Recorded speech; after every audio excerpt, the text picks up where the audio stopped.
Hubbard, and here's what's happening in Methuen Friday, December 10th.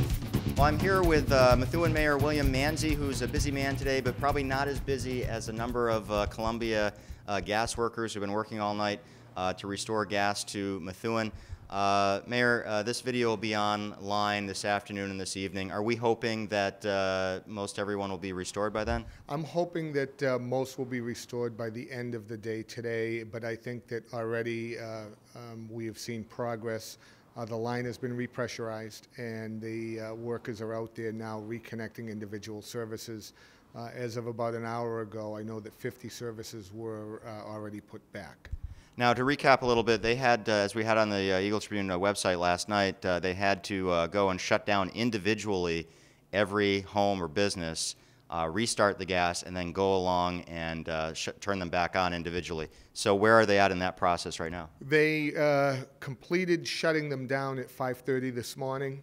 They then tested the line, saw that it was okay, repressurized, and at this point, I believe they started to reconnect about 7 o'clock, between 7 and 7:30. Again, 50 services turned back on, but those are on a priority basis. So I know that, for example, they're at the Methuen Housing Authority, which has 2 meters and would count as 2 customers, but actually would be over 64 people. Now, how frustrating is this for the city? And when you were talking with our reporter J.J. Huggins yesterday, I think you talked a little bit about what this is going to cost the city and who's going to pay for that. Can you talk about that for a second? Sure. We are currently compiling the costs associated for the city with this event, and we will, of course, be presenting the gas company with the bill for everything that we've had to do, and we've had some conversations with them already about that, but they will be responsible for the cost incurred by the city. Now, what do those costs entail exactly? They entail, at least at this point for me, overtime costs. And last night we incurred overtime costs, I believe, in police, fire, and DPW, which is what you would expect. So we would have those departments compiling those, get them to me, and then we will present them to the company.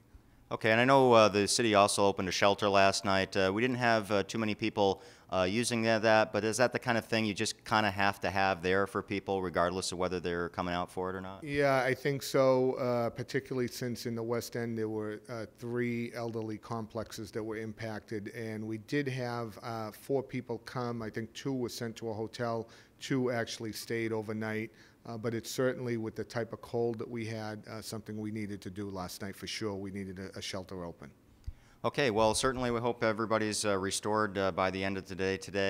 It's been a horrible time for this to happen, I think we'd agree. It got down to, I think, about 10 degrees last night. Probably not a... You know, Murphy's Law, it happened on maybe the coldest day so far in the year, and it was just not a good night for it to occur. Not that it's ever good, but certainly with the cold made us react much faster than maybe we would have on a summer night. All right, well, we'll continue to update the website as we get more news. Hopefully there won't be that much more news to update other than the fact that people are getting their gas service restored. As a reminder, you can find all this stuff at eagletribune.com right now.